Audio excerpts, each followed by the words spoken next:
யாருக்கெல்லாம் இந்த ஃபீல் இருக்குது? ரீசெண்டாக நம்ம பேப்பரில் அடிக்கடி நிறைய எலெக்ஷன் பற்றி நியூஸ் வருதுல்ல. அதுக்கு என்ன ரீசன்? இப்போ தான் இந்தியாவில் எலெக்ஷன் நடந்து முடிஞ்சது. நெக்ஸ்ட்டு ஃப்ரான்ஸில் எலெக்ஷன் முடிஞ்சதுல. எஸ்.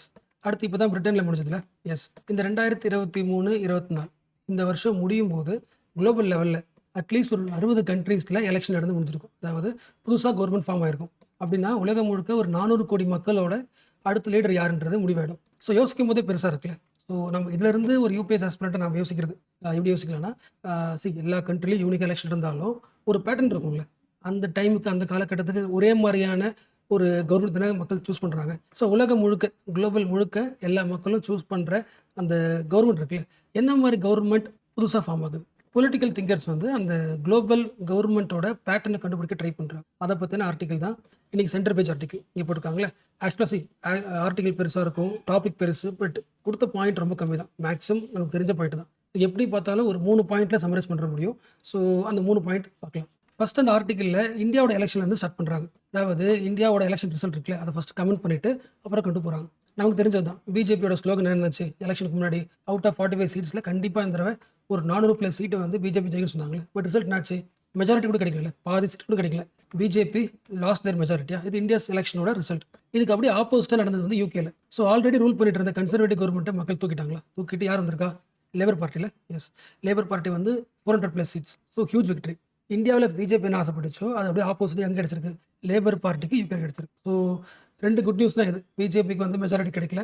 ஸோ அவங்க ஆட்சி பண்ணுறதுக்கு மற்ற பார்ட்டிஸ் தான் ஹெல்ப் தேவைப்படுது. ஸோ அவங்களோட ஸ்லோகன் ஜெயிக்கல. அப்படி ஆப்போசிட்டாக யூகேல லேபர் பார்ட்டி ஜெயிச்சிருக்கு 400+.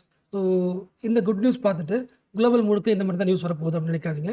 குளோபல் முழுக்க இருக்கிற பேட்டர்ன் பார்க்கும்போது அப்படி கிடையாது. இந்த 60 கண்ட்ரீஸ் நடக்க போகிறது மெஜாரிட்டி மேஜர் காமன் தீம் எந்த மாதிரி கவர்மெண்ட் வரப்போகுதுன்னா, டெமோக்ராட்டிக் டீகன்சாலிடேஷன். அதாவது டெமோக்ராட்டிக் யார் வந்து ஃபாலோ பண்ண மாட்டாங்களோ அந்த மாதிரி கவர்மெண்ட். டெமோக்ராட்டிக் கன்சாலிடேஷன் கிடையாது, டெமோக்ராட்டிக் டீகன்சாலிடேஷன். டெமோக்ராட்டியை டிஸ்டர்ப் பண்ணுற மாதிரியான கவர்மெண்ட் தான் காமன் தீம்ஸாக எல்லா ஊர்லேயும் உருவாக போகுது. ஓரளவுக்கு புரியுதுல்ல? எஸ். ஸோ டெமோக்ரஸியை பிடிக்காத ஒரு கவர்மெண்ட் வருதுன்னா அந்த கவர்மெண்ட் கேரக்டர் எப்படி இருக்கும்? அத்தாரிட்டேரியனாக இருக்குமா? அத்தாரிட்டேரியன் என்ன அர்த்தம்? மோஸ்ட்லி ஃப்ரீடமை மதிக்க மாட்டாங்க. ஃப்ரீடம் இருக்காதுன்னா புரியுதா? ஃபார் எக்ஸாம்பிள், அந்த கவர்மெண்ட் வந்து தனக்கு என்ன தோணுதோ அதுக்கு ஒரு எய்ம் இருக்குல்ல, அந்த எய்மை மட்டும் தான் இம்ப்ளிமெண்ட் பண்ணுவாங்க. இப்போ அந்த எய்முக்கு இம்ப்ளிமெண்டேஷனுக்கு எதிராக வந்து கவர்மெண்ட் பண்ணுற தப்பு அப்படியே ஒரு இண்டிவிஜுவல் பேசுனாங்கன்னா, இல்லை ஒரு மீடியா பேசுகிறாங்கன்னா 2 பேரோட ரைட்ஸ் இருக்குல்ல அதை ஆஃப் பண்ணுவாங்க, கர்டைல் பண்ணுவாங்க. ஸோ ரெஸ்ட்ரிக்ஷன்ஸ் அதிகமாக இருக்கும். ஸோ எந்த ஊரில் ரெஸ்ட்ரிக்ஷன்ஸ் அதிகமாக இருக்கும் அந்த ஊரில் ஃப்ரீடம் எப்படி இருக்கும்? கம்மியாக இருக்கும். ஸோ அத்தாரிட்டேரியன் கவர்மெண்டோட மெயின் கேரக்டர் இதுதான். இது ஒன்று. ரெண்டாவது, நம்ம கான்ஸ்டியூஷனோட மோஸ்ட் யூனிக் என்னென்னா, கவர்மெண்ட் ஒன்று இருக்குது நம்மளை பார்த்துக்கிறது. அதை தவிர்த்துட்டு கவர்மெண்ட்டை டிபெண்ட் ஆகாமல் இண்டிபெண்ட்டாக ஒர்க் பண்ணுற நிறைய இன்ஸ்டியூஷன்ஸ் இருக்குது. ஃபார் எக்ஸாம்பிள், எலெக்ஷன் கமிஷன் இருக்குது, கேக் இருக்குது, யூபிஎஸ்சி, இந்த மாதிரி நிறைய இன்ஸ்டியூஷன்ஸை, யூனிக் இன்ஸ்டியூஷன்ஸை நம்ம கான்ஸ்டியூஷன் உருவாக்கியிருக்கும். கரெக்டாக இண்டிபெண்ட்டாக ஒர்க் பண்ணுறது. அப்போ ஒரு அத்தாரிட்டேரியன் கவர்மெண்ட் வந்துச்சுன்னா அதுதான் ஃபுல் பவர் எடுத்துக்கும். ஸோ அப்போது இந்த மாதிரி இண்டிபெண்ட்டாக ஒர்க் பண்ணுற இன்ஸ்டியூஷன்ஸ் இருக்குல்ல, அந்த இன்ஸ்டியூஷன்ஸோட இண்டிபெண்டன்சி பவரை எடுத்துரும். இந்த எல்லா இன்ஸ்டியூஷன்ஸையும் கவர்மெண்ட்டே டேரெக்டாக கண்ட்ரோல் பண்ணுறதுக்கு ட்ரை பண்ணும். அப்போ தான் என்ன ஆகும்? தன்னோட எய்ம் ஈஸியாக அச்சீவ் பண்ண முடியும். லாஜிக் புரிஞ்சா? இந்தியாவோட கான்ஸ்டியூஷனில் 2 கொடுத்துருப்பாங்க. ஒன்று கவர்மெண்ட்டுக்கு சூப்பராக ஃபார்ம் பண்ணி கொடுத்துருப்பாங்க, அவங்களுக்கு எல்லா பவரும். இந்த கவர்மெண்ட்டை செக் பண்ணுறதுக்கு அது எதை வேணால் பண்ணிடும்ல, இப்போ செக் பண்ணுறதுக்கு நிறைய இன்ஸ்டியூஷன் உருவாக்கிடுவாங்க. எந்த ஆக்டிவிட்டீஸ் பண்ணாலும் இந்த இன்ஸ்டியூஷன்ஸ் வந்து வாட்ச் பண்ணிட்டே இருக்கும். அப்போ எப்பவுமே நிறைய இன்ஸ்டியூஷன் தன்னை வாட்ச் பண்ணிட்டே இருந்துச்சுன்னா கவர்மெண்ட்டால் ஃப்ரீயாக ஒர்க் பண்ண முடியாது இல்லை. ஸோ அவங்களோட பவரை யார் எடுத்துப்பாங்க? அத்தாரிட்டேரியன் கவர்மெண்ட் எடுத்துப்பாங்க. இது செகண்ட் பாயிண்ட். இன்ஸ்டியூஷன்ஸ்க்கு ஃப்ரீ இருக்காது. அதே தீவில் இன்னொன்று, செக்ஸ் அண்ட் பேலன்சஸும் மதிக்காது. ஃபார் எக்ஸாம்பிள், பார்லிமெண்ட்டில் வந்து ரெஸ்பான்சிபிள் ஆன்சர் இருக்காது, ஜுடிஷியரி சொல்கிறத கேட்காது, அதுக்கு ஒரு அமௌண்ட் கொண்டு வரும். ஸோ செக்ஸ் அண்ட் பேலன்ஸும் வீக்காகிடும். இந்த 3த்தையும் ஒருத்தவங்க பண்ணுறாங்கன்னா அது அத்தாரிட்டேரியன் கவர்மெண்ட். இந்த காமன் தீம்ஸில் தான் இந்த 2023, 24 எண்டில் வரப்போகிற கவர்மெண்ட்டோட மோஸ்ட் ஆஃப் தி கேரக்டர் இப்படி தான் இருக்குன்னு இந்த ஆர்டிக்கில் சொல்கிறாங்க. ஸோ குளோபல் முழுக்க ஃப்ரீடம், இண்டிவிஜுவல் ஃப்ரீடம் வந்து குறைஞ்சிட்டே இருக்க போகுது அப்படின்னு அந்த பாயிண்ட் சொன்னாங்களே, அதை ப்ரூவ் பண்ணுறதுக்கு ஆத்தர் என்ன பண்ணுறாருன்னா சில ஃபேக்ட்ஸ் தராரு. ஃப்ரீடம் ஹவுஸ்னு ஒரு ரிசர்ச் ஆர்கனைசேஷன், டெமோக்ரஸி, ஃப்ரீடம், இதை பற்றிலாம் அனலைஸ் பண்ணுற, ரிசர்ச் பண்ணுற, எப்படி இருக்குது குளோபலில் செக் பண்ணுற ஒரு இன்ஸ்டியூஷன் ஃப்ரீடம் ஹவுஸ். இவங்க என்ன சொல்லியிருக்காங்க? கடைசி 17 வருஷமாக, ஒவ்வொரு வருஷமாக நம்ம கிராஸ் ஆகும்போது 2022, 2023 ஒவ்வொரு வருஷமாகவும் கடைசி 17 வருஷமாக குளோபலில் ஃப்ரீடம் வந்து டிக்ளைன் ஆகிட்டு இருக்குது. Global decline in freedom also in India. நிறைய ஜேர்னலிஸ்ட்டை வந்து அட்டாக் பண்ணியிருக்காங்க கவர்மெண்ட்டு. ஸோ இந்தியாவிலையும் இண்டிவிஜுவல் ரைட்ஸ் வந்து டிக்ளைனில் இருக்குது. ஆக்சுவலாக அந்த ஆத்தர் வந்து கோட் பண்ணது ஒரே ஒன்று கிடையாது, ஒரே ஒரு ஆர்கனைசேஷன் கிடையாது, நிறைய ரிப்போர்ட்ஸை வந்து கோட் பண்ணுறாரு. ஃப்ரீடம் ஹவுஸ் இப்போ பார்த்தோமா, அடுத்து பாருங்கள், தி எக்கனாமிஸ்டோட டெமோக்ரஸி இண்டெக்ஸ். தி எக்கனாமிஸ்ட்னு ஒரு பேப்பர் இருக்குல்ல, அவங்களோட இண்டெக்ஸ், டெமோக்ரஸி இண்டெக்ஸ். அவங்க என்ன சொல்கிறாங்க? Also reported a similar story of declining democracies. இது ஒன்று. அடுத்து பாருங்கள், the international institute for democracy and electoral assistance, simple IDEA, எங்கே இருக்குது? ஸ்வீடனில் இருக்குது. ஓகே, இவங்க என்ன சொல்கிறாங்க? The democracy is shrinking in every region of the world. உலகத்தில் ஒவ்வொரு பகுதியும் டெமோக்ரஸி அதோட வேல்யூ குறைஞ்சிக்கிட்டே இருக்கு. அடுத்த point V Dem varieties of democracy institute. இது எங்கே இருக்குது? ஸ்வீடன் தான். This Swedish institute downgraded the India to an electoral autocracy. So இந்த வார்த்தை மறந்துடாதீங்க. எலக்டோரல் ஆட்டோக்ரஸி மீனிங் புரிஞ்சா? இதுக்கு மீனிங் என்னென்னா, இந்தியாவில் எலெக்ஷன் நடந்தது பட் வித் லிமிடெட் ஃப்ரீடம். இங்கே போட்டு a system where election happens with limited ஃப்ரீடம்ஸ்னா எலக்டோரல் ஆட்டோக்ரஸி. எலெக்ஷனை அவங்களுக்கு பிடிச்ச மாதிரி நடத்துவாங்க, எலக்டோரல் ஆட்டோக்ரஸி. பட் எப்படி தான் இருந்தாலும் இந்தியாவில் மக்களோட அந்த ஓட்டிங் வந்து சர்ப்ரைஸ் தான் இல்லை. ஸோ ஒரு குட் ரிசல்ட் தான். பட் அந்த குட் ரிசல்ட் வந்து எல்லா கண்ட்ரிஸும் கிடையாது, சில கண்ட்ரிஸ் தான். யூகே வச்சுக்கலாம். இப்போ அதே மாதிரி ஃப்ரான்ஸில் வந்து செகண்ட் சொல்கிறேன், ஃப்ரான்ஸில் தான் எலெக்ஷன் ப்ராசஸ்லேயே மோஸ்ட் டெமோக்ராட்டிக் நடக்கும். அதாவது 2 ரவுண்ட் நடக்கும். ஃபர்ஸ்ட் ரவுண்டு ஒன்று, செகண்ட் ரவுண்ட் ஒன்று. ஆக்சுவலாக ஃப்ரான்ஸில் ஃபர்ஸ்ட் ரவுண்டில் ரைட் விங் தான் ஜெயிச்சது. ரைட் விங் ஐடியாலஜி ஸ்ட்ராங் இருந்துச்சு. பட் செகண்ட் ரவுண்டு முடியும் போதெல்லாம் ரைட் விங்கும் லெஃப்ட் விங்கும் அப்படி ஈக்குவல் ஆகிடுச்சு, ஹங் வந்துடுச்சு. சாரி, லெஃப்ட் கிடையாது, ப்ராக்ரஸிவ். ஸோ ரைட்டும் ப்ராக்ரஸிவ் ஈக்குவல் இருக்காங்க. இந்த ப்ராக்ரஸிவ் பார்ட்டிஸை சேஃப்கார்ட் பண்ணுறதுக்கு லெஃப்ட் பார்ட்டிஸ் ஜாயின் பண்ணிக்கிட்டாங்க. இந்த ரைட் விங் கவர்மெண்ட் வரக்கூடாதுக்காக இவங்க ஜாயின் பண்ணி ட்ரை பண்ணாங்க. அதுக்கேற்ற மாதிரியே அந்த ஹங் பார்லிமெண்ட் இருந்துச்சு. அதாவது ரைட் விங்குக்கு மெஜாரிட்டி கிடைக்கல. ஸோ ஒரு குட் நியூஸ்னால் அந்த 3 கண்ட்ரிலாம் தவிர உலகம் முழுக்க அதே மாதிரி கிடையாது. ஈவன் அமெரிக்காவில் எலெக்ஷன் வரப்போதில்ல, அந்த எலெக்ஷன் ரிசல்ட்டுமே அந்த அளவுக்கு குட் நியூஸ் இருக்க போகிறது கிடையாது. ஏன்னா பிரசிடென்ட் கேண்டிடேட் நிற்க போகிறவங்க அப்படி இருக்காங்க. ஒரு ஆள் வந்து லாஸ்ட் டைம் நடந்த எலெக்ஷனில் ரிசல்ட்டை வந்து மாற்ற ட்ரை பண்ண ஒரு ஆள். இன்னொரு இப்போ இருக்கிற பிரசிடென்ட் என்ன பண்ணுறாரு, அவரோட பப்ளிக் ஸ்பீச்சை சரியில்லைன்னு சொல்லிட்டு மக்கள் கிரிட்டிசைஸ் பண்ணுறாங்க. So health of the democracy வந்து ரொம்ப கன்சர்னில் தான் இருக்குது அப்படின்னு அந்த ஆத்தர் சொல்கிறார். அண்ட் கடைசியாக சில பாசிட்டிவ் எலெக்ஷன் ரிசல்ட் சொல்கிறார். எப்படி முடிக்கிறாருன்னா, இது வரைக்கும் பார்த்தலாம் வெஸ்டர்ன் சைடில் எலெக்ஷன் இப்படி தான் உருவாகுது. பட் நீங்கள் அப்படியே ஈஸ்ட் பார்த்தீங்கன்னா, குளோபல் ஈஸ்ட் பார்த்தீங்கன்னா சில பாசிட்டிவ் எலெக்ஷன் இருக்குது. Bangladesh, Bhutan, Taiwan, Indonesia, Senegal, south Korea, south Africa, இந்தியான்னு நிறைய எக்ஸாம்பிள் சொல்கிறார். ஈஸ்டர்ன் சைடு பார்த்தீங்கன்னா இந்த மாதிரி மோஸ்ட் ஆஃப் தி கண்ட்ரீஸில் வந்து நியூ கவர்மெண்ட் ஃபார்ம் ஆயிருக்கு. விச் மீன்ஸ் ஆல்ரெடி ரூல் பண்ண பார்ட்டியே மோஸ்ட் ஆஃப் தி கண்ட்ரீஸில் வரல. இந்தியாவில் கூட இன்னொரு அதர் பார்ட்டிஸோட சப்போர்ட்டில் தான் ஆட்சி பண்ணுறாங்களா. ஸோ ஃபைனல் கன்க்ளூஷனாக 2 பாயிண்டோட முடிக்கிறார். இந்த டைம் கேள்விப்பட்டிருக்கீங்களா? லிபரல் வேல்யூஸ், அதாவது ஃப்ரீயாக இருக்கிறது. ஒரு கவர்மெண்ட் வந்து ஃப்ரீயாக எல்லாருக்கும் அலோவ் பண்ணிச்சுன்னா லிபரல் வேல்யூஸ். பட் உலகம் முழுக்க என்ன வேல்யூஸ் உருவாகிட்டு இருக்குன்னா இல்லிபரல் வேல்யூஸ். மீனிங் புரிச்சா? எஸ், இல்லிட்ரேசி சொல்லுவோம்ல, லிபரல் இல்லாமல் இல்லிபரல் வேல்யூஸ். ILLIBERAL இல்லிபரல் வேல்யூஸ் தான் உலகம் முழுக்க அதிகமாகிட்டு இருக்கு. அப்போது சாமுவேல் ஹண்டிங்டன் சொன்னதை கம்பேர் பண்ணி பார்க்கலாம். அவர் என்ன சொன்னார்னா, குளோபல் லெவலில் 1940s - 1990s வரைக்கும் அந்த ஒரு 60-50 இயர்ஸில் வந்து இந்த 50 இயர்ஸில் உலகம் முழுக்க எல்லா கண்ட்ரிஸும் டெமோக்ராட்டிக்காக சேஞ்ச் ஆச்சு, ட்ரான்ஸ்ஃபார்ம் ஆச்சு. அதாவது நிறைய கண்ட்ரீஸ்க்கு வந்து விடுதலை கிடைச்சது, இண்டிபெண்டன்ஸ் கிடைச்சது. அப்போ உருவான கவர்மெண்ட் வந்து டெமோக்ராட்டிக்காக இருந்துச்சு அந்த 50 இயர்ஸில். இப்போ அப்படியே கோல்டு வார்க்கு அப்புறம் ரிவர்ஸில் லாஸ்ட் ஒரு 10 இயர்ஸ், இப்போ அடுத்த ஒரு 30 இயர்ஸ் அப்படியே ஆப்போசிட் நடக்க போகுது. எப்படி வந்து இந்த டைம் இருக்குல்ல, 1940s - 1990s வந்து தி தேர்ட் வேவ் ஆஃப் டெமோக்ரஸின்னு சொல்கிறோமோ, அந்த வேவ் வந்து அப்படியே கம்ப்ளீட்டாக குறைஞ்சி டெமோக்ராட்டிக் கவர்மெண்ட் இல்லாமல் அத்தாரிட்டேரியன் கவர்மெண்ட்டாக ஃபார்ம் ஆகிற தீம் தான் தெரியுதுன்னு சொல்லிட்டு ஆர்டிகல் கொடுக்குறாங்க. நம்மளோட ஃப்ரெண்ட்ஸ் சர்க்கிளே நிறைய பேர் வந்து கேபில் ஒர்க் பண்ணுறாங்க, அப்புறம் வந்து ஃபுட் டெலிவரி ஆப்பில் ஒர்க் பண்ணுறாங்க. ஸோ உங்கள் ஃப்ரெண்ட்ஸ் யாராவது இந்த கிக் ஜாப்ஸ்லேயே புதுசாக ஸ்டார்ட் பண்ண போகிறாங்க, அது உள்ளே போய் ஜாயின் பண்ண போகிறாங்க அப்படின்னா, நீங்கள் ஒரு UPSC ஆஸ்பிரண்ட்டாக அவங்கக்கிட்ட என்ன பாயிண்ட் சொல்லலாம்? இது ஒரு ஆங்கிள். இல்லைன்னா ஒரு சீனியர், இந்த கிக் ஜாப்ஸில் ஒர்க் பண்ணுற ஒரு சீனியர் வந்து உங்ககிட்ட பேசினாருன்னா அவங்களுடைய கோர் இஷ்யூவாக உங்ககிட்ட என்ன பாயிண்ட் சொல்லுவாங்களோ அதை தான் பார்க்க போகிறோம். ஸோ இன்றைக்கி நம்ம ஏன் பார்க்க போகிறோம்னா, இன்றைக்கி சென்டர் பேஜ் ஆர்டிக்கலில் இங்கே போட்டிருக்கல, the problem with the Karnataka gig workers bill. So அந்த பில் சம்மந்தப்பட்ட பாயிண்ட்ஸ் பார்க்கலாம், அதில் இருக்கிற கோர் இஷ்யூவும் பார்க்கலாம். ஃபஸ்ட்டு பேசிக்ஸ் பார்த்துருக்கலாமா? எல்லாருக்கும் தெரிஞ்ச பேசிக்ஸ் தான் நான் ரிவிஷன் பண்ணுறேன். ஃபஸ்ட் நம்ம என்ன பண்ணலாம், 2 ஃப்ரெண்ட்ஸ் எடுத்துக்கலாம். ஒருத்தர் வந்து ஒரு கம்பெனியில் ஒர்க் பண்ணுறாரு, ஓகேவா? இவர் எங்கே ஒர்க் பண்ணுறாரு? ஆப்பில் ஒர்க் பண்ணுறாரு. ஸோ இவருக்கு கம்பெனியே கிடையாது, இன்ஸ்டியூஷனே கிடையாது. அதாவது ஆப்பில் ஒர்க் பண்ணிட்டு ஒரு 6 மாதத்துக்கு அப்புறம் இல்லை 2 மந்த்ஸ்க்கு அப்புறம் ஒரு கம்பெனியில் போய் டிஸ்கஸ் பண்ணுறது எதுவுமே கிடையாது, கம்பெனியே கிடையாது. இவரோட மோஸ்ட் கோரே ஆப் மட்டும் தான், ஓகேவா? அண்ட் இவரோட ஜாப் நேச்சர் எப்படி இருக்கும்? லாங் தானே தெரியும். நம்ம காலேஜ் முடிச்சுட்டு ஒரு கம்பெனியில் ஒர்க் பண்ண போகிறோன்னா ஓகே, லைஃப் செட்டில்டு. அடுத்த ஒரு 7 இயர்ஸ் 10 இயர்ஸ் வந்து ப்ரெஷர் கிடையாது, அப்படி யோசிப்போம்ல. பட் இங்கே எப்படி யோசிக்கலாம்? ஷார்ட் டேர்ம் தான். இல்லை, நம்மளே ஒர்க் பண்ண மாட்டோம், அந்த ஆப் எத்தனை நாள் இருக்குமோ நமக்கு தெரியாது. ஸோ ஷார்ட் டேர்ம் தான். இப்போ நீங்கள் சொல்லுங்களேன், இந்த 2 பேரோட ஜாபில் யாரோட லைஃப் வந்து ஸ்மூத்தாக போகும்? இவனோட லைஃபா இவனோட லைஃபா? எல்லாருக்குமே தெரியும் இவனோட லைஃப் தான், கரெக்டாக? அதுக்கு என்ன ரீசன் சொல்கிறீங்க? கம்பெனியில் நம்ம ஒர்க் பண்ணுறோன்னா நமக்கு கிடைக்கிறது சேலரி மட்டும் கிடையாது, சேலரி கூட எக்ஸ்ட்ரா அட்வான்டேஜும் இருக்குது. கம்பெனியில் வந்து லேபர் லாஸ்லாம் இருக்கிறதுனால, லேபர் லாஸை ஃபாலோ பண்ணுறதுனால ஜாப் செக்யூரிட்டி இருக்கும், உடனே தூக்க மாட்டாங்க. அண்ட் மினிமம் வேஜ் இருக்கும்ல, எஸ். அண்ட் ரொம்ப முக்கியமானது இன்சூரன்ஸ் இருக்கும், ஹெல்த் இன்சூரன்ஸ். அண்ட் இப்போ யோசிங்களேன், இவருக்கு இதெல்லாம் எந்த பெனிஃபிட்டும் கிடைக்காதுல்ல. பட் இவரும் ஒர்க்கர் தான், இவரும் லேபர் தான், இவரும் 8 ஹவர்ஸ் ஒர்க் பண்ணுறாரு, 12 ஹவர்ஸ் ஒர்க் பண்ணுறாரு. இவருக்கான இந்த சோஷியல் செக்யூரிட்டியாக வாங்கி தரணும்ல. ஸோ அதுக்காக நிறைய லாஸ் கொண்டு வராங்க. யார்? State government. ஃபஸ்ட்டு யார் கொண்டு வந்தால் நம்ம எல்லாருக்குமே தெரியும், படிச்சிருப்போம், ராஜஸ்தானா. Platform based gig workers welfare act 2023. Again 2024 Karnataka same act கொண்டு வந்திருக்கு. அந்த ஆக்ட்லேயே போட்டிருக்குல்ல, கிக் ஒர்க்கர்ஸோட வெல்ஃபேர் பற்றியான ஒரு ஆக்ட். அப்போது அவங்களோட வெல்ஃபேர் எப்படி இம்ப்ரூவ் பண்ணுறாங்க? சில பாயிண்ட்ஸ் கொடுத்துருக்காங்க. அனிமல்ஸ்க்கு எப்படி வெல்ஃபேர் போர்டு ஒன்று இருக்கோ அதே மாதிரி இனிமேல் கிக் ஒர்க்கர்ஸ்க்கு ஒரு வெல்ஃபேர் போர்டு இருக்குது. ஆக்சுவலாக நம்ம இப்படி தான் கிரிட்டிசைஸ் பண்ணணும். ஏன்னா நமக்கு தேவையானது வெல்ஃபேர் கிடையாது. நீங்கள் யார் எனக்கு வெல்ஃபேர் பண்ணுறது கரெக்டாக? நமக்கு என்ன தேவைன்னா ரைட்ஸ் தான் தேவை. ஸோ எனக்கு சில உரிமைகள் கொடுங்க, அதை வச்சு நான் என்ன பண்ணிப்பேன், நான் ரைட்ஸ் நான் கேட்டுப்பேன். ஏன்னா மோஸ்ட்லி வெல்ஃபேர் போர்டு என்ன அர்த்தம், ஃபார் அனிமல் வெல்ஃபேர் போர்டுனா அனிமலுக்கு வெல்ஃபேர் பண்ணுறதுக்கான போர்டு. அப்போ என்ன தருவாங்க, ஃபண்டு கொடுப்பாங்க. அந்த ஃபண்டு அனிமலுக்கு செலவு பண்ணணும். அந்த ஃபண்டு கரெக்டாக போய் எனக்கு அது ரீச் ஆகாதுல்ல. ஸோ வெல்ஃபேர் போர்டுன்றது ஜஸ்ட் ஒரு நேம் சேக் தான். அது வந்து ப்ராப்பராக வந்து இம்ப்ளிமெண்ட் ஆகணும்னா அங்கே இருக்கிற ஆஃபீஸர்ஸ் கட்டுறதா மட்டும் தான் நடக்கும். அதுக்கு தான் எப்பவுமே வெல்ஃபேரை விட ரைட்ஸ் முக்கியம். ரைட்ஸ்னால் உனக்கு கொடுத்த ரைட்ஸ், அப்போ உன் ரைட்ஸை நீ சேஃப்கார்ட் பண்ணிப்பேன். யாருமே தேவையில்லை. ஸோ இந்த ஆக்ட் எல்லாமே நிறைய வெல்ஃபேர் ஆக்டிவிட்டிஸ் பண்ணியிருந்தாலும் முக்கியமான விஷயம் ரைட்ஸை பற்றி பேசல. ஸோ ஃபஸ்ட் நம்ம தெரிஞ்சுக்க வேண்டியது, ஒரு கிக் ஒர்க்கர்ஸ்லாம் எந்த விஷயத்துக்காக போராடுறாங்க. எல்லா டைம் டிஸ்கஸ் பண்ணுற சேம் தான். மினிமமாக எங்களுக்கு ஒரு பே வேணும். நாங்கள் ஒரு 12 ஹவர்ஸ் ஒர்க் பண்ணுறோம், 4 ஒர்க் பண்ணுறோம், மினிமம் சேலரி இருக்கணும்ல, அது தேவை. அப்புறம் எங்களை ஒர்க்கிங் ஹவர்ஸ் வந்து ரொம்ப எக்ஸ்டெண்ட் ஆகுதுல்ல, ஸ்டாண்டர்ட் ஆகணும்ல, அது முக்கியமானது. எம்ப்ளாய்மெண்ட் டேர்ம்ஸ், திடீர்னு ஆப் ஒர்க் ஆகுது, திடீர்னு ஆஃப் ஆகிடுது. ஸோ எங்களுக்கு ஒரு ஸ்டெபிலிட்டி இல்லை. இந்த 3 விஷயத்தை கேட்குறாங்க. ஆக்சுவலாக அது 3மே பேசிக்ஸ் தானே, எல்லாருக்குமே தெரிஞ்சது தான். கண்டிப்பாக ஒரு ஒர்க்கருக்கு இது தேவை தான். அப்படி இருந்தும் அந்த ஆப்ஸ்லாம் ஏன் தர மாட்டேங்கிறாங்க, இந்த விஷயங்களை ஏன் தர மாட்டேங்கிறாங்கன்னா, அவங்களுக்குன்னு ஒரு பாயிண்ட் ஆஃப் வியூ இருக்குது. அந்த பாயிண்ட் பார்க்கலாம். ஆக்சுவலாக அந்த ஆப்காரங்க இருக்காங்களே, எக்ஸாம்பிள் சொமேட்டோ, ஊபர், யாரும் வச்சுக்கலாம். இந்த ஆப்காரங்க தன்னை ஒரு முதலாளின்னே சொல்ல மாட்டேங்கிறாங்க. நாங்கள் வந்து ஒரு ஆப்பை உருவாக்குன ஒரு ஆள், டெக்னாலஜியில் உருவாக்குன ஒரு ஆப் தான் அது.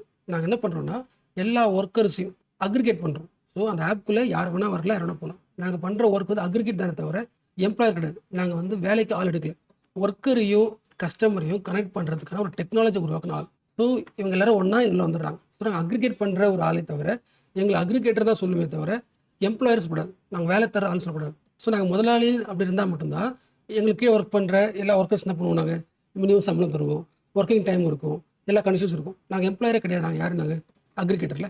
ஸோ இது வந்து app based point of view. ஆக்சுவலாக பார்த்தா இது பாயிண்ட் ஆஃப் வியூ கிடையாது, இது எஸ்கேபிசம் வியூ தான். ஏன்னா உங்களுக்கே தெரியும், இந்த ஆப்காரன் தான் இந்த ஒர்க்கருக்கு ஒவ்வொரு தடவையும் இவ்வளோ காசுன்னு முடிவு பண்ணுறான். இந்த ஒர்க்கர் வந்து என்ன ட்ரெஸ் போட்டுக்கணும் எல்லாமே ஒரு தான் முடிவு பண்ணுறான். அப்போது ஒரு ரூல்ஸ் தரதுனாலே அவர் யார், ஒரு முதலாளி தான். So workers point of view பார்க்கலாம். அவங்க என்ன சொல்கிறாங்க, எங்களுக்கு ஆப்காரங்க வந்து எம்ப்ளாயர் தான், அவங்க தான் எங்களோட முதலாளி. நாங்கள் வந்து இண்டிபெண்ட் ஒர்க்கர்லாம் கிடையாது. இண்டிபெண்ட் ஒர்க்கர்னா என்ன அர்த்தம், எங்களுக்கு பிடிச்ச வேலை செய்வோம் ஒன்று. ரெண்டாவது, எங்களுக்கு எவ்வளோ சேலரி நாங்கள் தான் ஃபிக்ஸ் பண்ணுவோம். இங்கே அப்படி கிடையாது. எங்களுக்கு எவ்வளோ சேலரி, எங்களோட ஒர்க்கிங் கண்டிஷன் எல்லாத்தையும் முடிவு பண்ணுறது ஆப் தான். அப்போ அதுதானே பேசிக்கு.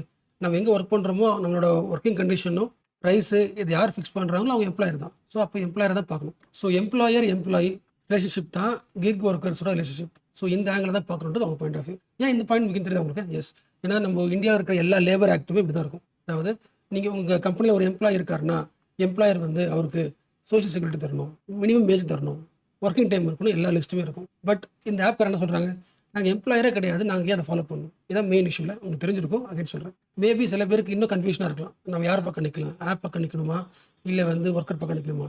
ஆப் சொல்கிறது கரெக்டு தானே. இவர் தானே ஆப்பில் ஒர்க் பண்ணணும், நம்ம கூடவே இல்லை, அவராக தான் உள்ளே வந்து ஜாயின் பண்ணார். அவர் தோணுச்சுன்னா ஒர்க் பண்ணலாம், அவர் தோணுச்சுன்னா வெளியே போயிடலாம். அப்போ இவர் வந்து இண்டிபெண்டன்ட் ஒர்க்கர் தானே, கரெக்டாக.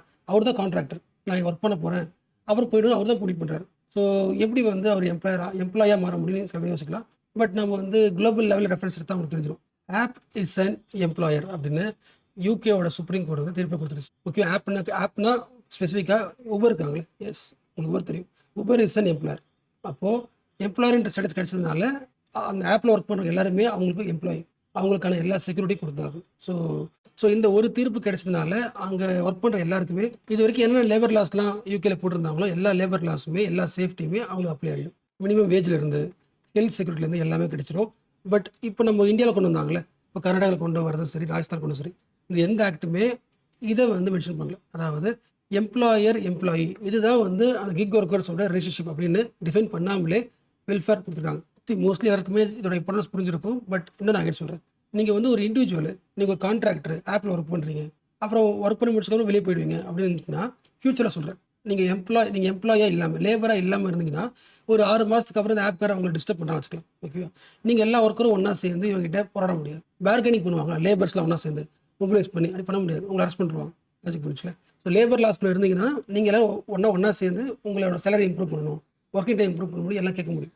ஸோ பேசிக்காக இதுதான் இந்த ரைட்ஸ். அதாவது நான் ஒரு எம்ப்ளாயின்ற ரைட்ஸ் வாங்கி கொடுத்தா மட்டும்தான் மற்ற எல்லாம் வந்துடும். பட் இந்த பேசிக்ஸ் இல்லாமல் ஒரு வெல்ஃபேர் போர்டு வந்து க்ரியேட் பண்ணுறோம். அந்த வெல்ஃபேர் என்ன பண்ணும், உங்களோட சோஷியல் செக்யூரிட்டி பார்த்துக்கும், ஹெல்த்தை பார்த்துக்கும் அப்படின்றது என்ஜிஓ பேஸ்ட் ஒர்க்கு. ஸோ இதுக்கு பேரே வந்து வெல்ஃபேர் போர்டு மாடல் சொல்லுவாங்க, WBM. இந்த வெல்ஃபேர் போர்டு மாடல் எப்பொழுதுமே ஒர்க் அவுட் ஆகாது. ஏன் ஒர்க் அவுட் ஆகாதுன்னா எல்லாருக்கும் தெரிஞ்சுதான்.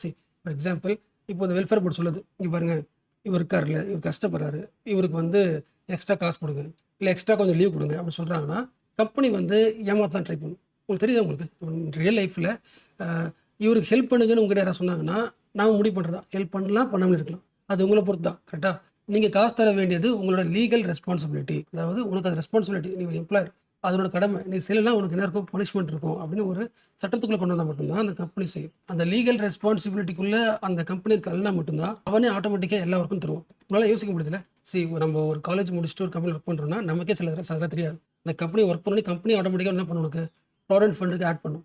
அதாவது ரிட்டைர்மெண்ட்டுக்கு அப்புறம் உனக்கு சேவிங்ஸ் காசு தரும்.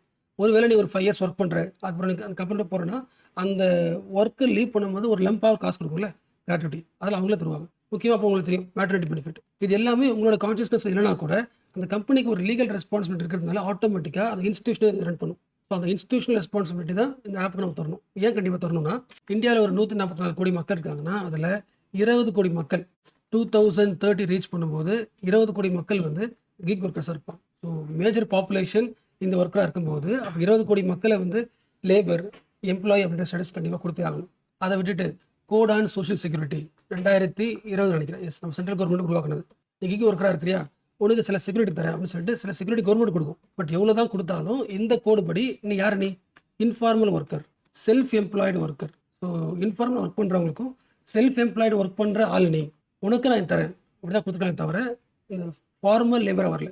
ஃபார்மல் லேபராக அக்செப்ட் பண்ணிட்டாங்கன்னா எல்லாமே வந்துடும். கோட் ஆன் வேஜஸ், இந்தியாவில் இருக்கிற 3 முக்கியமான ரூல்ஸ் வச்சுக்கலாம். கோட் ஆன் வேஜஸ், ஓகேவா. இண்டஸ்ட்ரியல் ரிலேஷன் கோடு, ஓரளவு கேஸ் கொடுத்துல, எஸ், நமக்கும் இண்டஸ்ட்ரியல் ரிலேஷன் கோடு. ஸோ இந்தியாவில் 3 முக்கியமான லேபர் லாஸ். ஒன்று வேஜ் சம்மந்தப்பட்டது, இன்னொன்று ஒர்க்கருக்கும் இண்டஸ்ட்ரிக்கும் என்ன ரிலேஷன்ஷிப், கரெக்டாக ஒர்க் பண்ணுறவங்களுக்கும் அவங்களுக்கும் என்ன மாதிரி உறவு ஒன்று. அடுத்து occupational safety, health, work condition. இந்த 3 லேபர் லாஸ்லையும் இப்போ யார் கிடையாது, கிக் ஒர்க்கர்ஸ் வர மாட்டாங்க. என்ன ரீசன், அவங்க எம்ப்ளாயி ஸ்டேட்டஸ் கிடைக்கல. ஸோ இந்த ஸ்டேட்டஸ் உருவாக்குறது உங்களோட மெயின் எய்ம். இந்த கான்ஷியஸ்னஸ் தான் உங்களோட கிக் ஃப்ரெண்ட்ஸ் இருக்காங்களே அவங்களுக்கு நீங்கள் சொல்ல வேண்டியது. அவங்களுக்கே தெரியும், பட் ஒருவேளை தெரியலன்னா இந்த டிஸ்கோர்ஸை நம்ம வந்து ஸ்ப்ரெட் பண்ணணும். ஸோ அடுத்த ஆர்டிகல் பார்க்கலாம். ஆக்சுவலாக அடுத்த ஆர்டிகல் வந்து நம்ம ஃப்ரண்ட் பேஜில் அந்த ட்ரம்ப் பற்றி போட்டிருக்கல, அதை பற்றி தான் பார்க்கணும். பட் ஆக்சுவலாக ட்ரம்ப் பற்றின நியூஸ் எப்படி இருந்தாலும் சோஷியல் மீடியாவில் உங்களுக்கு வந்துடும். ஸோ அதை பற்றி நான் ஃபோக்கஸ் பண்ணல. அதை விட இன்னொரு முக்கியமான ஒரு கீவேர்டு வந்து ORF தெரியுங்களா, ORF வெப்சைட்டில் ஒரு 2 முக்கியமான கீவேர்டு வந்துருக்கு. அந்த கீவேர்டை நான் இன்ட்ரோ பண்ணிடுறேன், ஏன்னா அது வந்து உங்களுக்கு எக்ஸாம் யூஸ் ஆகும். இந்த வேர்டை படிங்களேன், முனிசிபலைசேஷன். ஓரளவுக்கு புரிஞ்சுல. இந்த மீனிங் பார்க்குறதுக்கு முன்னாடி மீனிங் சொல்லி பார்க்கலாம். இதில் என்ன வார்த்தை, முக்கிய வார்த்தை முனிசிபாலிட்டி தானே, கரெக்டாக. ஒரு சிட்டி வச்சுக்கலாம். ஒரு சிட்டியை வந்து அட்மினிஸ்ட்ரேட் பண்ணுறது முனிசிபாலிட்டியில். மீனிங் புரிஞ்சா, முனிசிபாலிட்டியோட மெயின் பர்பஸ் என்ன, ஒரு இடத்துக்கு தேவையான முக்கியமான பப்ளிக் சர்வீஸ் எல்லாம் அதில் பண்ணும். ஃபார் எக்ஸாம்பிள் இது ஒரு ஊருன்னா இந்த ஊருக்கு தேவையான தண்ணி கொடுக்கும், ரோடு போடும், ஸ்கூல் கட்டும், எல்லா பப்ளிக் சர்வீஸையும் பார்த்துக்கிறதுக்காக அந்த ஊர் என்ன பண்ணும், ஒரு கவர்மெண்ட்டை லோக்கலாக ஃபிக்ஸ் பண்ணுமா, அதான் முனிசிபாலிட்டி. ஸோ முனிசிபாலிட்டி ஒர்க்கே பப்ளிக் சர்வீஸை வந்து மக்களுக்கு தர்றது தான், கரெக்டாக. பட் குளோபல் முழுக்க முக்கிய வெஸ்டர்ன் கண்ட்ரீஸ்லாம் அந்த முனிசிபாலிட்டி ஒர்க் இருக்குல்ல, பப்ளிக் சர்வீஸ், தண்ணி தர்றது, ரோடு போடுறது, இதெல்லாம் எஃபெக்டிவாக இல்லை. அதாவது கவர்மெண்ட் கிட்ட அதிகமான காசு, வழக்கமாக சொல்கிறது தான், கவர்மெண்ட் கிட்ட அதிகமான காசு கிடையாது. ஏன்னா இப்போ வந்து கவர்மெண்ட் வந்து ரோடு போடுறதுனாலையோ வாட்டர் தரதுனாலையோ அவங்களுக்கு ப்ராஃபிட் கிடையாது. ஏன்னா தண்ணி வந்து ஃப்ரீ தானே. ஸோ இந்த மாதிரி சர்வீசஸ் வந்து கவர்மெண்ட்டே பண்ணுறதுனால, ஃபார் எக்ஸாம்பிள் முனிசிபாலிட்டி, அதனால வந்து ப்ராஃபிட் கிடையாது. அதோட முக்கியமானது கவர்மெண்ட் காசே கிடையாது. அப்போ என்ன பண்ணலான்னா இந்த முனிசிபாலிட்டி பண்ணுற ஒர்க்கை வந்து ப்ரைவேட்டுக்கு தரலாம். ஃபார் எக்ஸாம்பிள் இனிமேல் இந்த ஊருக்கான வாட்டர் சப்ளை வந்து ஒரு ப்ரைவேட் காரண்ட்டு நான் கொடுத்துட்டேன். ஸோ அவர் தான் இந்த ஊருக்கான வாட்டர் சப்ளை பண்ணுவார். அந்த வாட்டர் சப்ளை எவ்வளோ பண்ணுறாரோ அதுக்கு ஒவ்வொரு வீட்டுக்கும் ஒரு காசு வாங்கிப்பார். ஸோ ஒரு பப்ளிக்காக யூஸ் பண்ண வேண்டிய ஒரு சர்வீஸை வந்து ப்ரைவேட் சர்வீஸாக மாற்றிட்டாங்க. இது புரிச்சுல. பட் பப்ளிக் சர்வீசஸை வந்து ப்ரைவேட் கிட்ட கொடுக்கறதோட மெயின் நெகட்டிவ் என்ன, ஒரு ப்ரைவேட்காரன் வந்து ஒரு சிட்டிக்கு வந்து வாட்டர் தரானா அவனோட காசை போட்டு தான், கரெக்டாக. அவன் எவ்வளோ காசு போடுறானோ அந்த காசோட கொஞ்சம் எக்ஸ்ட்ரா ப்ராஃபிட் வச்சு தான் விற்பான். அப்போது பப்ளிக் சர்வீஸ் வந்து ப்ரைவேட்டைஸ் ஆகிடுச்சுன்னா மோஸ்ட்லி இந்த பொருட்கள் வந்து அஃபோர்டபுளாக இருக்காது.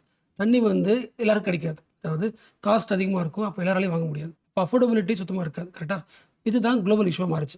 நம்ம ஊரில் என்ன முனிசிபாலிட்டி தான் எல்லா ஒர்க்கும் பண்ணுது, ஓகேவா. இது வந்து குளோபல் டாபிக்.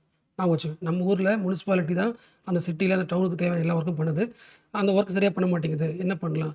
அப்போ வந்து சிட்டி வந்து அர்பனைஸ்டாக மாறிடுச்சு, பாப்புலேஷன் அதிகமாகிடுச்சு, எல்லாருக்கும் தண்ணி தர முடியல, கஷ்டப்படுறாங்க வெயில் காலத்தில், இந்த இஷ்யூலாம் இருக்குது. அப்போ ப்ரைவேட்டுக்கு தரணும், அதான் பெஸ்ட் அப்படின்ற ஐடியாவுக்கு வந்துட்டு இருக்காங்க. ஸோ ப்ரைவேட்டைசேஷன் நோக்கி நம்ம முனிசிபாலிட்டி போயிட்டுருக்கு. அதாவது முனிசிபல் சர்வீசஸ்லாம் ப்ரைவேட் சர்வீஸாக மாறப்போகுது.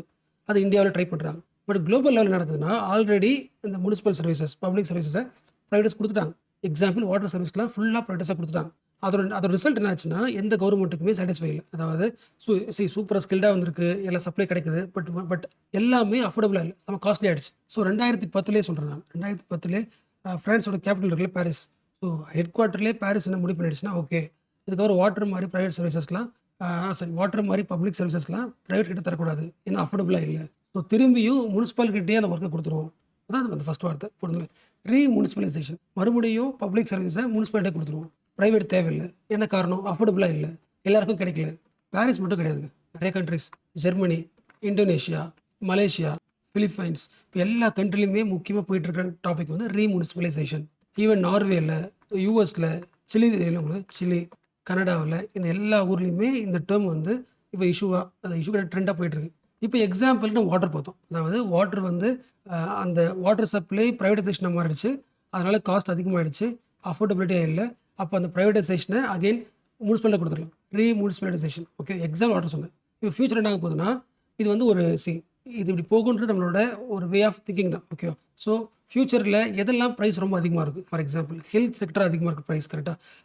யாரெல்லாம் அதிகமாக செலவு பண்ணுவாங்களோ அவங்கள மட்டும் இன்பேஷனாக வச்சுக்கிட்டு இந்த ஒர்க் நடக்குது. அடுத்து எஜுகேஷனில் சம் ஹைலி காஸ்ட் ஆகிடுச்சு. ஸோ ஹெல்த்ன்றது பப்ளிக் சர்வீஸ். கரெக்டாக? எஜுகேஷன்ன்றது பப்ளிக் சர்வீஸ். இந்த பப்ளிக் சர்வீஸ் எல்லாத்துலேயுமே ப்ரைவேட் உள்ளே வந்ததுனால தான் இதோட காஸ்ட்டில் அதிகமாகிடுச்சு. அப்போ என்ன பண்ணணும்? மறுபடியும் இதை பப்ளிக்கிட்ட கொடுத்துடணும். அப்போது இந்த எல்லா செக்டார்ஸையும் ரீமுனிசிபலைசேஷன் பண்ணாதான் எல்லாருக்கும் கிடைக்கும். யூனிவர்சலி அக்சசிபிள் அப்படின்ற ஒரு டிபேட் போயிட்டு இருக்கு. நான் வச்சுக்கோ. பட் இந்தியாவோட பாயிண்ட் ஆஃப் வியூ என்ன? இந்தியாவோட பாயிண்ட் ஆஃப் வியூ என்னன்னா, இந்தியாவில் இருக்கிற எல்லா சிட்டிஸுமே அதிகமாக பாப்புலேஷன் அதிகமாகிட்டு இருக்கு. ஆல்ரெடி இன்ஃப்ராஸ்ட்ரக்சர் வீக்காக இருக்குது. இப்போ கவர்மெண்ட் தான் எல்லாம் பண்ணணும்னா ஒர்க் அவுட் ஆகும். கரெக்டாக? ஸோ ப்ரைவேட்டோட ஹெல்ப் தேவை. நான் படிச்சிருப்போம்ல, public private partnership. So government வந்து உங்களுக்கு எல்லா அதிகாரம் தரும். இந்த ரோடு போகிறதுக்கு இடம் வாங்கி கொடுக்கும். அதை அட்மினிஸ்ட்ரேட் பண்ண பார்த்துக்கும். பட் அந்த ரோடு போகிறதுக்கான காசு, ஸ்கில்லு, டெக்னாலஜி இது எல்லாத்தையும் இன்வெஸ்ட் பண்ணுறது யார்? ப்ரைவேட். 2 பேரும் சேர்ந்து ஒர்க் அவுட் பண்ணுறது தான் பிபிபி. கரெக்டாக? இந்த பப்ளிக் ப்ரைவேட் பார்ட்னர்ஷிப் வழியாக தான் உலகம் முழுக்க எல்லா இன்ஃப்ராஸ்ட்ரக்சரும் சைனா, யூகே, அப்புறம் வந்து யூஎஸ்ஏ எல்லாருமே அந்த ஊர்லலாம் பிரிட்ஜஸ்லாம் இருக்குல்ல, ரோடு பிரிட்ஜ்லாம் சூப்பராக இருக்குல்ல, அது காரணம் ப்ரைவேட் மட்டும் தான். கவர்மெண்ட் எதுவும் போட்டு கிடையாது. ஓகே. ஸோ முனிசிபாலிட்டியில் இதை கொண்டு வரலான்றது இந்தியாவோட பிளான். பட் இதில் என்ன நெகட்டிவ் இருக்குது? சேம் அஃபோர்டபிள் பிரச்சனை இருக்குல்ல. ப்ரைவேட் காரன் தான் எல்லா காசு இன்வெஸ்ட் பண்ணுறான்னா, லாஜிக் புரிச்சா? ஒரு வாட்டர் பாட்டில் அவன் தயாரிக்கிறதுக்கு 100 ரூபா ஆகுதுன்னா அவன் என்ன பண்ணுவான்? 150 ரூபாய்க்கு போனா அப்போ எல்லாரும் வாங்க முடியாதா? அப்போ இதுக்கு என்ன ஒரு சொல்யூஷன்? இந்தியா உருவாக்குற solution viability gap funding. Meaning புரிஞ்சா? உங்களுக்கு புரிஞ்சிருக்கும், ஆல்ரெடி படிச்சிருப்பீங்க. நான் ஒரு எக்ஸாம்பிள் சொல்கிறேன். Same water bottle. இப்போ இந்த வாட்டர் பாட்டில் வந்து அவன் தயாரிச்சது 100 ரூபாவா?